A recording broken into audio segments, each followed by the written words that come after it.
சிறுவாபுரி முருகன் கோவிலுக்கு இவங்கெல்லாம் 50 செவ்வாய்க்கிழமை போனாலும் இவங்களுடைய வேண்டுதல் நடக்கவும் நடக்காது, பலிக்கவும் பலிக்காது. சரி, யாரெல்லாம் இந்த முருகன் கோவிலுக்கு போகலான்னா, வீடு கட்ட முடியாது, அதாவது இடம் இருந்தும் வீடு கட்ட முடியாத ஒரு சூழ்நிலை இருக்குல்ல, அவங்களாம் நிச்சயமாக அந்த கோயிலுக்கு போகலாம். அந்த வேண்டுதல் பலிக்கும்.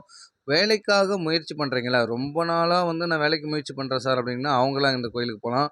குழந்தைக்காக பல வருஷமாக முயற்சி பண்ணுறாங்கல்ல, அவங்களும் இந்த கோயிலுக்கு போகலாம். அதாவது நான் என்ன சொல்ல வரேன்னா, ரொம்ப வருஷமாக ட்ரை பண்ணுவீங்கள, ஏதாவது ஒரு விஷயத்துக்கு ட்ரை பண்ணி என்னால் சக்ஸஸ் பண்ண முடியல அப்படின்னு நினைக்கிறவங்க கண்டிப்பாக இந்த கோவிலுக்கு வந்தீங்கன்னா சூப்பராக சக்ஸஸ் ஆகும். அதுக்கு தான் இந்த கோவில் ஃபேமஸ்ஸு.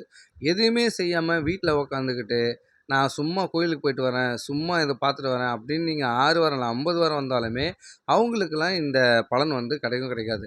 அதாவது நம்ம எந்த ஒரு விஷயத்தையும் முயற்சி பண்ணால் மட்டும்தான் அதுக்கான தடைகளை நீக்கி கொடுப்பாரு இந்த சிறுவாபுரி முருகன். நமக்கு நிறைய வாய்ப்புகளை கிரியேட் பண்ணி கொடுப்பாரு. நம்ம அதை முயற்சி பண்ணி அந்த வாய்ப்புகளை பயன்படுத்துகிறோன்னா சக்ஸஸ் தான்.